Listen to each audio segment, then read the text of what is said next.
KVP news में आपका स्वागत है। प्रस्तुत है आज के मुख्य समाचार। ईरान अमेरिका संघर्ष के बीच सीज फायर को लेकर पाकिस्तान में राजनीतिक और सामाजिक स्तर पर अलग अलग प्रतिक्रियाएं देखने को मिल रही हैं। पाकिस्तान के कुछ नेताओं और लोगों ने दावा किया कि इस युद्ध विराम में उनकी भूमिका रही है, जिसके चलते वहां के प्रधानमंत्री और सेना प्रमुख को नोबेल शांति पुरस्कार देने की मांग तक उठने लगी। इसी क्रम में पाकिस्तान की पंजाब विधानसभा में भी एक प्रस्ताव पेश किया गया, जिसमें प्रधानमंत्री के साथ साथ सेना प्रमुख को भी शांति प्रयासों के लिए नॉमिनेट करने की बात कही गई। हालांकि अंतर्राष्ट्रीय स्तर पर इन दावों को गंभीरता से नहीं लिया गया और कई जगह इसका मजाक भी उड़ाया गया। वास्तविकता ये है कि पाकिस्तान की मध्यस्थता को लेकर काफी विवाद रहा है। कई रिपोर्ट्स में बताया गया कि पाकिस्तान द्वारा पेश किए गए सीज फायर प्रस्ताव को ईरान और अमेरिका दोनों ने खारिज कर दिया था और शांति प्रक्रिया में उसकी भूमिका सीमित या संदिग्ध मानी गई। ईरान से जुड़े हैकर ग्रुप हैंडला ने इजरायल के पूर्व आर्मी चीफ हेर्जी हलेवी के फ़ोन और निजी डिवाइसेस को हैक करने का दावा किया है। हैकर्स के मुताबिक उन्होंने कई सालों तक उनकी गतिविधियों पर नज़र रखी और करीब 19,000 से ज़्यादा गोपनीय फ़ोटो और वीडियो हासिल किए, जिनमें फैमिली तस्वीरें, सीक्रेट मीटिंग्स, सैन्य ठिकानों के दौरे और रणनीतिक चर्चाओं से जुड़ी सामग्री शामिल है। हैकर्स ने इन फोटो वीडियो को ऑनलाइन लीक कर दिया, जिससे कई ऐसी मीटिंग्स और जानकारियां सामने आईं जो पहले सार्वजनिक नहीं थीं। इस घटना को इजरायल ईरान के बीच चल रही साइबर जंग का हिस्सा माना जा रहा है, जहां दोनों पक्ष एक दूसरे की संवेदनशील जानकारी को निशाना बना रहे हैं। मैथ्यू पेरी की मौत से जुड़े मामले में भारतीय मूल की महिला जसवीन संघा को अमेरिका की अदालत ने 15 साल की सजा सुनाई है। ये महिला केटामाइन क्वीन के नाम से जानी जाती थी और उस पर आरोप था कि उसने अभिनेता को केटामाइन ड्रग्स सप्लाई किए थे, जो उनकी 2023 में हुई मौत का कारण बने। जांच में सामने आया कि जसवीन संघा लॉस एंजलिस से एक बड़ा ड्रग नेटवर्क चला रही थी और हॉलीवुड से जुड़े लोगों को नशीले पदार्थ बेचती थी। उसने मैथ्यू पेरी के सहयोगी के जरिए उन्हें कई वायल यानी डोज बेचे थे, जिनमें से एक घातक साबित हुआ। इस मामले में कुल 5 लोगों पर आरोप लगे थे, जिनमें डॉक्टर और अन्य सहयोगी भी शामिल थे। कोर्ट ने माना कि सांघा की भूमिका गंभीर थी, इसलिए उसे 15 साल की सजा दी गई। इजरायल लेबनान संघर्ष के बीच मध्य पूर्व में तनाव एक बार फिर चरम पर पहुंच गया है। इजरायल द्वारा लेबनान में किए गए बड़े हवाई हमलों में कम से कम 254 लोगों की मौत के बाद ईरान ने कड़ा कदम उठाते हुए हॉर्मुज़ स्ट्रेट को दोबारा बंद कर दिया है। इससे पहले अमेरिका और ईरान के बीच सीज फायर हुआ था, लेकिन अमेरिका के पूर्व राष्ट्रपति डोनाल्ड ट्रंप ने साफ किया कि इस समझौते में हिजबुल्लाह या लेबनान शामिल नहीं है। ईरान का कहना है कि जब तक लेबनान पर हमले नहीं रुकते, तब तक वो हॉर्मुज़ जैसे अहम समुद्री मार्ग पर नियंत्रण बनाए रखेगा। इस फैसले से वैश्विक तेल आपूर्ति और अंतर्राष्ट्रीय व्यापार पर गंभीर असर पड़ने की आशंका बढ़ गई है, क्योंकि ये मार्ग दुनिया के बड़े हिस्से के तेल परिवहन के लिए बेहद महत्वपूर्ण माना जाता है। मुंबई के छत्रपति शिवाजी महाराज इंटरनेशनल एयरपोर्ट के टर्मिनल 1 में गुरुवार शाम आग लगने की घटना सामने आई, जिससे रनवे क्षेत्र की ओर धुआं फैल गया और एहतियातन कुछ गेट बंद कर दिए गए। इस दौरान सुरक्षा एजेंसियां तुरंत मौके पर पहुंची और आग पर काबू पाने का काम शुरू किया गया। प्रारंभिक जानकारी के मुताबिक आग शॉर्ट सर्किट के कारण लगी और इसे कुछ ही समय में नियंत्रित कर लिया गया। घटना के चलते कुछ उड़ानों पर अस्थायी असर पड़ा और कुछ फ्लाइट्स को रोका गया। हालांकि किसी के हताहत होने की खबर नहीं है और एयरपोर्ट संचालन सामान्य करने की प्रक्रिया जारी है। असम, पुडुचेरी और केरल में हुए 2026 विधानसभा चुनावों में इस बार रिकॉर्ड तोड़ मतदान देखने को मिला। असम में करीब 85.38% मतदान हुआ, जो राज्य के इतिहास में सबसे ज्यादा माना जा रहा है। वहीं पुडुचेरी में भी लगभग 90% वोटिंग दर्ज की गई, जो अब तक का सबसे उच्च स्तर है और लोगों की जबरदस्त भागीदारी को दर्शाता है। केरल में भी मतदाताओं ने उत्साह दिखाया और लगभग 77 से 78% मतदान हुआ, जो पिछले करीब 49 साल में दूसरी बार इतना अधिक रिकॉर्ड मतदान माना जा रहा है।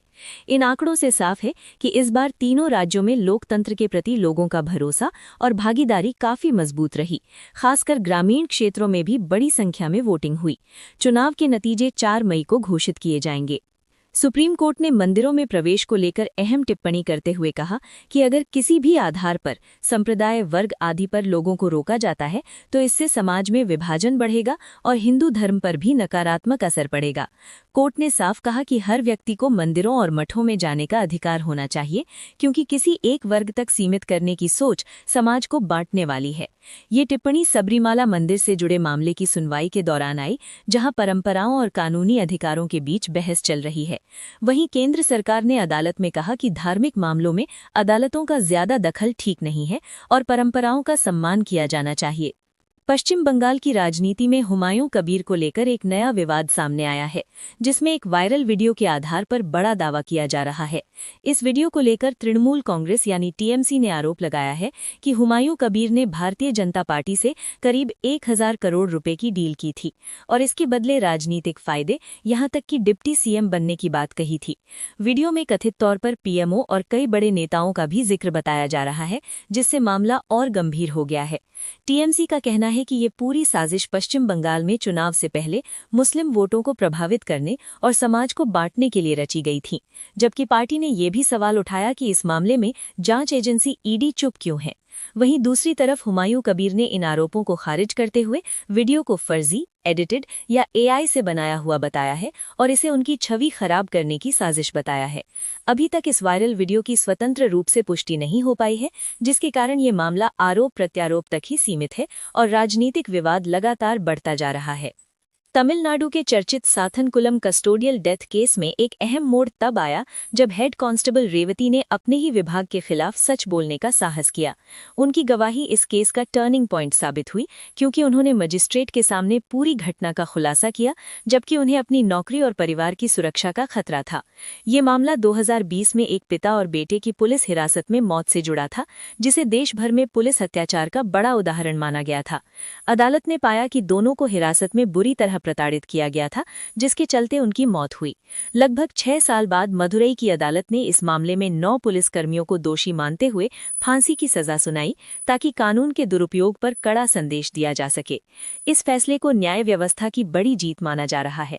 वहीं रेवती की बहादुरी ने ये साबित किया कि सच्चाई के लिए खड़े होने वाला एक व्यक्ति भी पूरे सिस्टम को बदलने की ताकत रखता है। रणवीर सिंह स्टारलेस फिल्म धुरंधर 2 ने साल 2026 में ग्लोबल बॉक्स ऑफिस पर बड़ा रिकॉर्ड बनाते हुए दुनिया भर की टॉप 10 सबसे ज्यादा कमाई करने वाली फिल्मों में अपनी जगह बना ली है।